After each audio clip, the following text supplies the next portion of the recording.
Okay, good morning. Today we'll be studying Hilkhot Talmud Torah. My name is Jacob Ovadia, and I will be teaching Hilkhot Talmud Torah. Hilkhot Talmud Torah, translated in English, is the laws of studying Torah. And we'll start with the introduction to the chapter. Hilkhot Talmud Torah, the laws of studying Torah. Yesh bichlalan shetem mitzvot aseh. There are two positive instructions in Hilkhot Talmud Torah. The Rishona, first one, Lilmod Torah. The first one is to study Torah. And we're going to see how that applies. It applies in different ways. There are two aspects to this mitzvah, which we're going to see later. The first aspect is a father to a son. And the second aspect is someone's own individual obligation to study Torah. Sheniya, lechabed melamedeha v'yode'eha. The second mitzvah, second positive instruction, is to respect those who teach Torah and those who know Torah. Uvi'ur shete mitzvot elu beferakim elu. And the clarification or unfolding of the mitzvot are in the following chapters. Perek Aleph, Halacha Aleph. Nashim va'avadim peturim mitalmud Torah. Women and slaves are exempt from the mitzvah of Talmud Torah. Avat katan aviv hayav lelamedot Torah, shene'emar v'limaltem otam et benechem daber bam. However, a child, male child under the age of 13, his father is obligated to teach him Torah, as it says in Sefer Devarim, v'limaltem otam et benechem daber bam, and you shall teach them or transmit them, meaning the words of Torah, to your children in order for them to speak them. ואין האישה חייבת ללמד את בנה, שכל החייב ללמוד חייב ללמד. And a woman is not obligated to teach her son, as every person that is obligated to study is obligated to teach. And since women are not obligated to study, they do not have the obligation to teach. A possible reason for why abadim, slaves, are not obligated to study Torah is possibly because slaves don't have control of their own time, and a requirement to study Torah is for you to have control of your own time. That was the first aspect of the mitzvah, that a father is obligated to teach his son. Halacha bet. כשם שחייב אדם ללמד את בנו, כך הוא חייב ללמד את בן בנו, שנאמר והודעתם לבניך ולבני בניך. Just as an individual has the obligation to teach his son, so too he has the obligation to teach his grandson, as the pasuk states, והודעתם לבניך ולבני בניך, and you shall teach them, or you shall make known to your sons and to your grandsons. ולא בנו ובן בנו בלבד, אלא מצווה על כל חכם וחכם מישראל ללמד את כל התלמידים, אף על פי שאינם בניו. And the obligation is not limited to grandson, rather it is a mitzvah, a positive instruction for every sage in Israel to teach all the students, even though they're not their biological children, or biological sons rather. Shene'emar v'shinantam levanecha, as the pasuk states, and you shall make them, these items, sharp, or you shall repeat them in your children's mouths. Mipi Hashem u'alamdu banecha elu talmidecha. שהתלמידים קרויים בנים, שנאמר ויסעו בני הנביאים.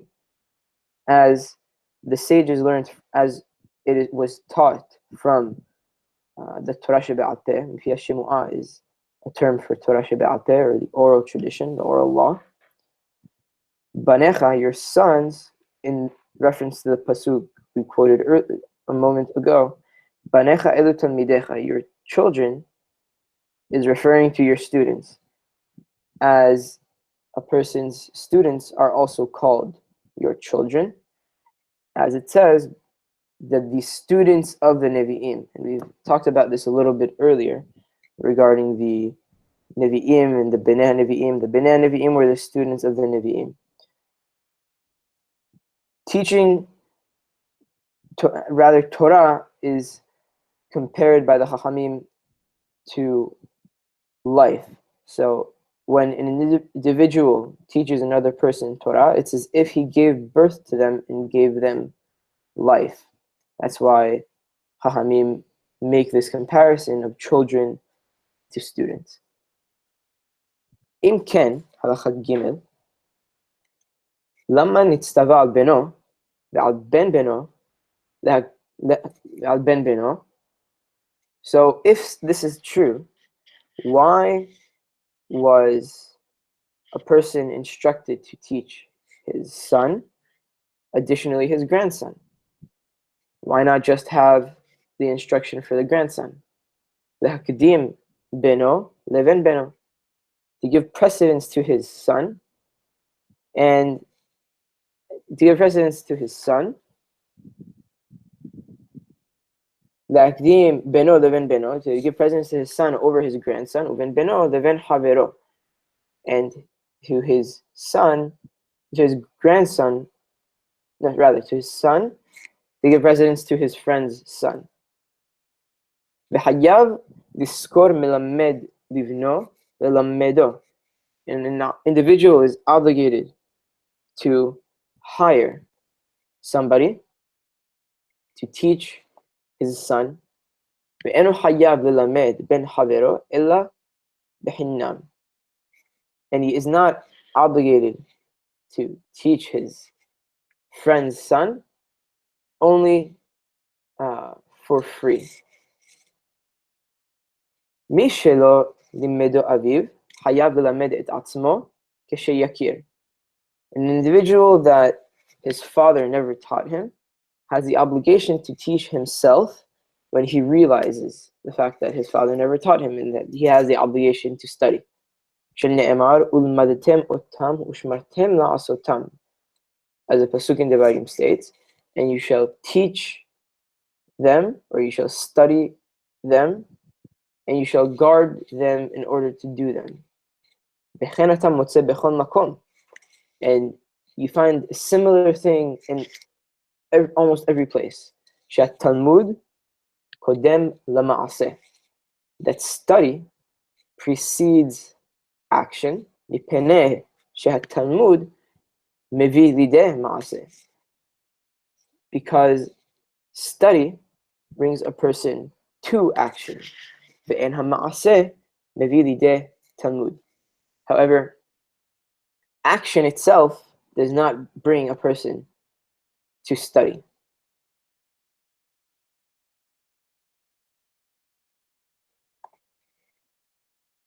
Halakha he.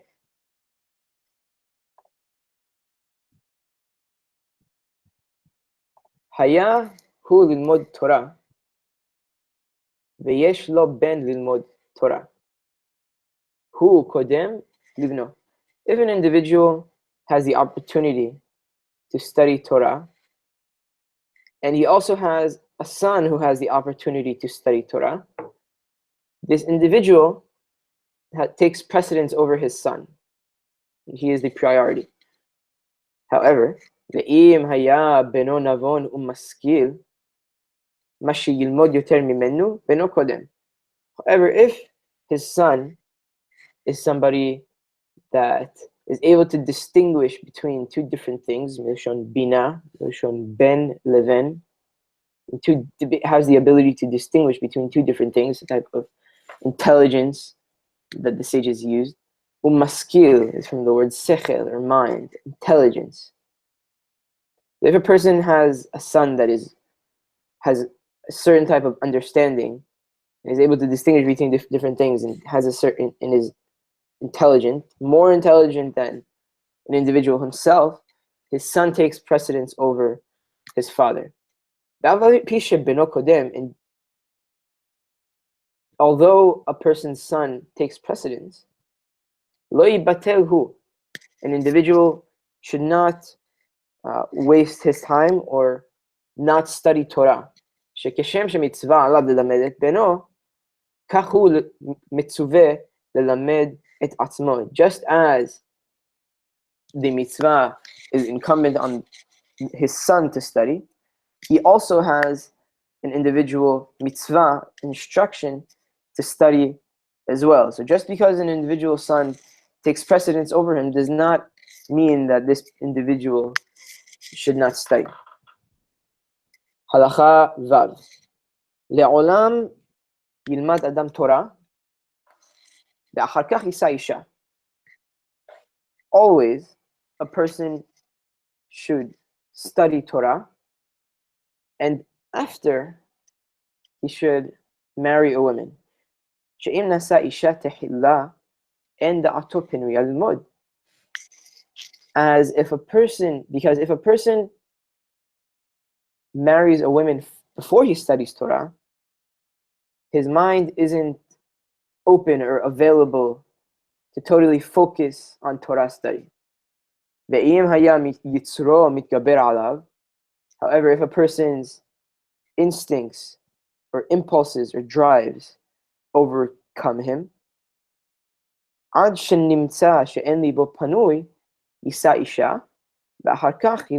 however, there's an exception for an individual whose drives overpower him, and he can't overcome them, and he won't be able to focus on Torah study unless he gets married. So he should get married, and after he should study Torah. Halacha Zayin. ומאמתי מתחיל אביו ללמדו Torah? From when should a father start teaching his son Torah? משייתחיל לדבר. From when a child begins to speak. מלמדו תורה ציווה לנו משה, ופסוק ראשון מפרשת שמע. A father should teach his son first תורה ציווה לנו משה, the following pasuk. Moshe taught or transmitted to us the Torah, and in the first pasuk of Shema, which goes Shema Yisrael Adonai Eloheinu Adonai Echad.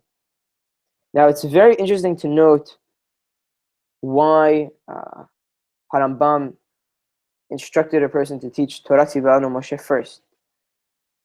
And the possible reason is because without this axiom, without this fundamental idea that Moshe transmitted the Torah to us, Shema does not exist. Another possible reason is that when a person teaches this pasuk to his son, you're teaching him and you're including him in part of this transmission that he is being taught right now. Halacha Zayin. היה מנהג המדינה לקח מלמד התינוקות שכר. If it was the custom in the city that a person lives in that the teacher would be for hire, and an individual would have to pay someone to teach his son, specifically the melamed tinokot, and we're going to see later what that exactly is, but it's the teacher who would teach the children Torah at a young age. Noten lo secharo, he has to pay the teacher. וחייב ללמדו בשכר עד שיקרא תורה שבכתב כולה. And an individual must continue to pay for this study for his son, or even for himself. And he must pay for this service until he can read all of Torah shebichtav, or the written law. Halakha tet. מקום שנהגו ללמד תורה שבכתב בשכר, מותר ללמד בשכר.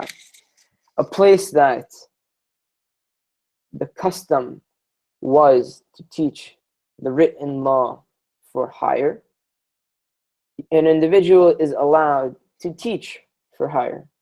אבל תורה שבעל פה, however, the oral law, אסור ללמדה בשכר. A person is forbidden to teach for hire and is not allowed to ask for money when he teaches Torah שבעל פה. שנאמר, as it says, ראה לימדתי אתכם.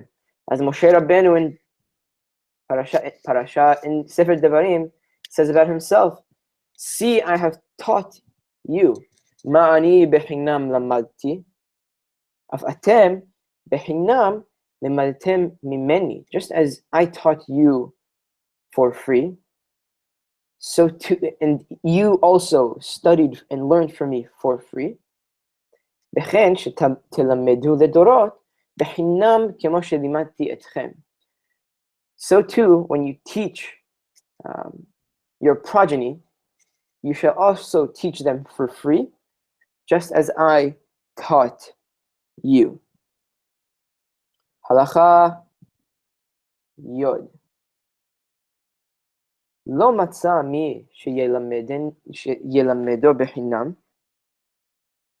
If an individual cannot find somebody to teach him for free, ילמוד בשכר. Here he's referring to Torah שבעל פה. He should hire somebody to teach him. שנאמר אמת כנה, as the pasuk in Mishnah says, acquire or buy truth, referring to the Torah. יכול ללמד לאחרים בשכר, תלמוד לומר ואל תמכור. הלמדת שאסור לו ללמד בשכר, אף על פי שלמדו רבו בשכר. Can he teach others for pay? תלמוד לומר, rather you should learn, you shall not sell. From here you can learn that an individual is prohibited from teaching for pay, even though he was taught by his master or his teacher, and he had to pay. Halacha Yod Aleph. And here we see the different obligation or application of the mitzvah of studying Torah. Until now, we dealt with an individual's obligation for father to son, and now we're going to show that there is a mitzvah incumbent on every individual to study Torah. Kol ish mi Yisrael, every male from Israel, hayav betalmud Torah, is obligated in studying Torah. Ben ani, ben ashir, both if a person is poor and then if a person is rich. Ben shalem begufo, ben ba'al yisurin. If a person is healthy or wholesome in his body, or if he is someone that that had a difficult life, that trouble found him. Ben bahur, ben shaya zaken gadol shetashash kocho. Even if a person is youth or young, or if a person is old or very old and his strength is weak. Even a poor person who goes from door to door asking for money. Even a husband who has a wife and has children.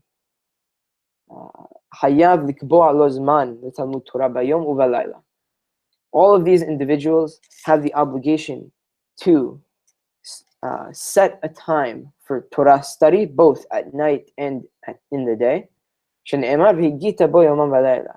the pasuk says, you shall speak about them day and night. So after an individual acquires the basics, after he goes to the melamedeh tinokot that we mentioned in the previous halachot, the person still has the obligation to study, despite it not having to be at at a teacher, he has to set aside time to study for himself. Halacha Yod Bet. Gedolei Chachmei Israel, the greatest of the sages of Israel, היה מהם חוטבי עצים ומהם שואבי מים ומהם סומים. There were some of them who were tree cutters. For example, Hillel HaZaken was a tree cutter. And also there were those who were water bearers. And also there were some of them who were blind. For example, Rav Yosef, and one of the Amoraim, was blind. And he was one of the greatest and most illustrious Amoraim that we ever had. ואף על פי כן, היו עוסקים בתורה ביום ובלילה. Despite this, despite the fact that they had employment and they had jobs and they were blind, some of them, and they had physical disabilities. Despite this fact, היו עוסקים בתורה ביום ובלילה. They would be immersed in Torah study, and they would study Torah both in the day and at night. והן מכלל מעתיקי השמועה איש מפי ראש רבנו. And they were included in the transmitters of the oral law from Moshe Rabbeinu until Rav Asher. Part of the 40 generations that we mentioned in the Hakdama, part of the 40 people were some of these people who had obligations and rigorous jobs and also had physical disabilities. So just because you are busy or your situation isn't the best, you are not exempt from Torah study. Ad ematai hayav lilmod Torah halacha yod. From when is a person obligated? Until when, rather, is a person obligated to study Torah? Ad yom moto, until the day of his death. Shne'emar ufen yasuru milevavecha kol yemei chayecha, lest they leave you from your heart all of your days. And you should know also that every time, or all the times that a person is not studying Torah or immersed in study, he forgets. Halacha, this is בחייב לשלש את זמן למידתו, שליש בתורה שבכתב ושליש בתורה שבעל פה ושליש יבין וישכיל אחרית דבר מרשתו. And a person is obligated to split into thirds the time of his study. 1/3 in the written law, 1/3 in the oral law. ושליש יבין וישכיל אחרית דבר מרשתו. And now we're going to talk about a unique type of study. Rambam is going to give a name for this method. A third of his time he should spend trying to understand and distinguish and aharit davar mireshito, a conclusion from its origins. For example, aharit davar can refer to the Mishnah, and mireshito can refer to the Tanakh. How the Tanakh unfolded to be the Mishnah, or another way to put it in terms that we know is midrash halacha. V'yotzi davar midavar, and extract one thing from another. V'dameh davar ledavar, or compare one thing to another. V'yadin b'midot she'atorah nidereshet bahen, and to debate or contend and use the attributes that the Torah was hermeneutically explained. Ad sheyedah ha'ach hu ikar hamidot, until he knows the origins or the fundamentals of these applications or these attributes. Ve'ach yotzi ha'asur ve'hamutar, and how to extract the prohibited and the allowed. And other things like these that a person learned orally. And this type of study is called Talmud. not the Talmud Bavli or Yerushalmi. Rather, Harambam is referring to this specific type of study, or this method, and it's extremely rigorous. And it basically, the sages of the Talmud and even Harambam himself used this method in order to compile their works. Halacha Yod Daled. Ketzad. Now Harambam is going to speak about how this application is applied. Haya bal umanut. An individual had a craft, or had a trade, or had a job. Yeh osek b'melacha shalosh sha'ot bayom. A person should be immersed in his work for 3 hours a day. Uva Torah tesha. And in the Torah, he should be immersed 9 hours. Harambam here is assuming that we're working with a 12-hour day. Otan hatesha, those 9 hours that a person is immersed in Torah, kore b'shalosh mehen, he reads from the oral law for 3 of them, b'torah shebichtav, in the written law. Uvshlosha b'torah shebe'al peh, in 3 hours he should devote to study of the oral law. Uvshalosh mitbonen b'da'ato lehavin davar midavar, and the last 3 hours of the day, person should use or study and understand one thing from another. And he's referring to the method that we just described at the end of Halacha Yod Gimel. B'divrei Kabbalah, bichlal Torah shebichtavhen, and things that were passed are, and Divrei Kabbalah is referring to the Nevi'im and Ketuvim, not things that were passed down. Divrei Kabbalah is referring to Nevi'im and Ketuvim. Bichlal Torah shebichtavhen are included in Uferushan bichlal Torah shebe'al peh, and their explanation is included in Torah shebe'al peh. Additionally, not just the explanation for Torah shebichtav, for Divrei Kabbalah, also the explanation of the Torah itself is also included in the category of Torah shebe'al peh. Torah shebe'al peh is just the reading of these 311 characters of the Torah. The explanation and unfolding of it is Torah shebe'al peh. Hanikraot Pardes Bichlal HaTalmud. And the ideas or topics that we mentioned before, called Pardes, in reference to the topics of Maaseh Bereshit and Maaseh Merkava. And you can see that in Yesodei HaTorah, Perek Dalet, Halacha Yod Gimel. These topics are also called Pardes, and they are included in the category of Talmud. Halacha Tetvav. Bameh Devarim Amurim. When do we say this 3-hour split of time is relevant? B'tehilat Talmudo shel Adam, at the start of a person's study.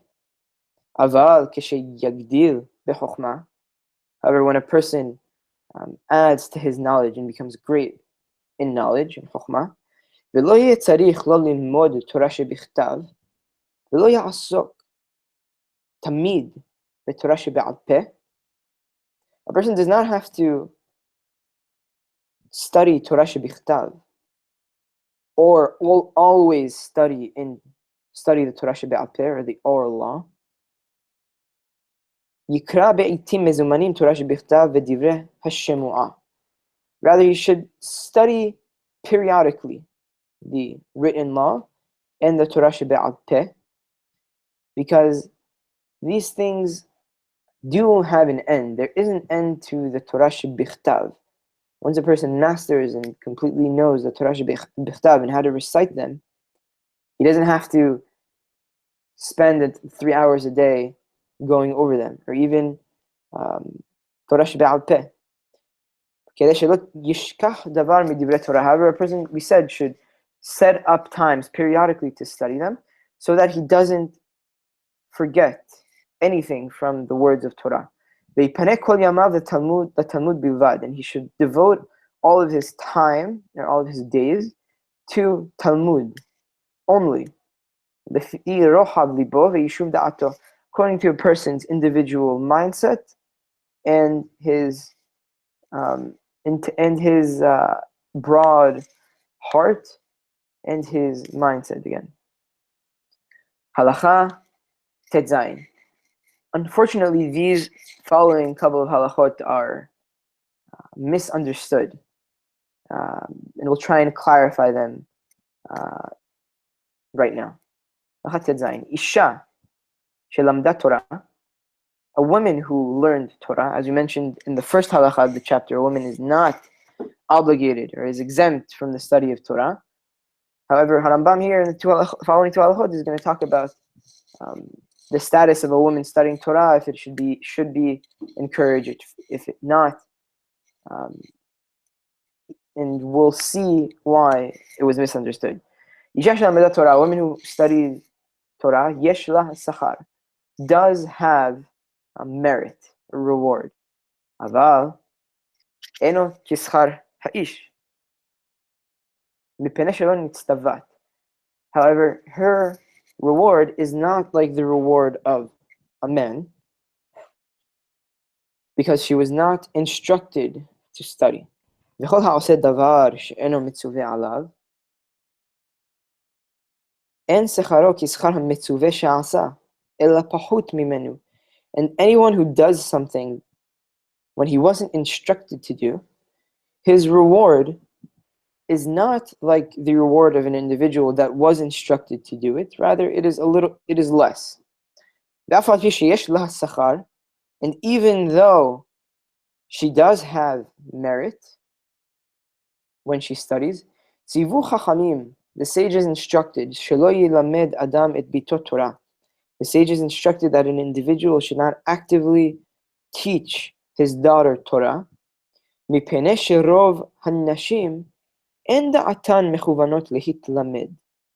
because most women, their minds are not directed to be taught or to study. And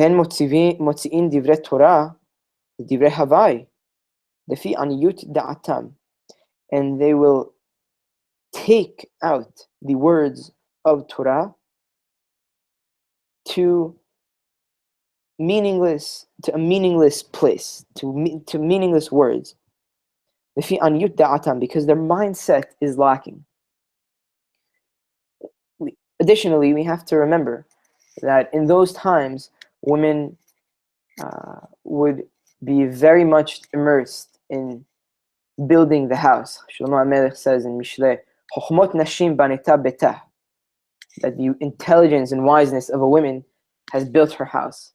In Judaism, we have certain roles for both the men and the women. A woman should be immersed in building the house, and a man should be the one working. Generally and traditionally, that is how it was. In those times, and even today, a woman's mindset is not directed for Torah study. And something we should point out also is Harambam says a person should not actively teach his daughter, because most women, again, Harambam is not giving us the absolute idea. Harambam and Judaism in general does not deal in terms of absolutes. Rather, he says, "Mipnei sherov hanashim," most women generally, their minds are not ready or set or focused on Torah study. Amru chachamim, halacha yod zayin. The sages taught, and they said, "Kol hamelamedet bito Torah, ki'ilu limedah tiflut." Anyone who actively teaches his daughter Torah, it's as if he taught her meaningless things. But however, again, this is if the father initiates. However, if the daughter initiates and does show interest in study Torah, it would not be tiflut. במה דברים אמורים? בתורה שבעל פה. When did Chachamim specifically say that a person is teaching his daughter meaningless things? בתורה שבעל פה, when he teaches her the oral law. אבל תורה שבכתב, however, the written law, לא ילמד אותה לכתחילה. A person should not teach her at the outset. ואם לימדה, אינו כמלמדה tiflut.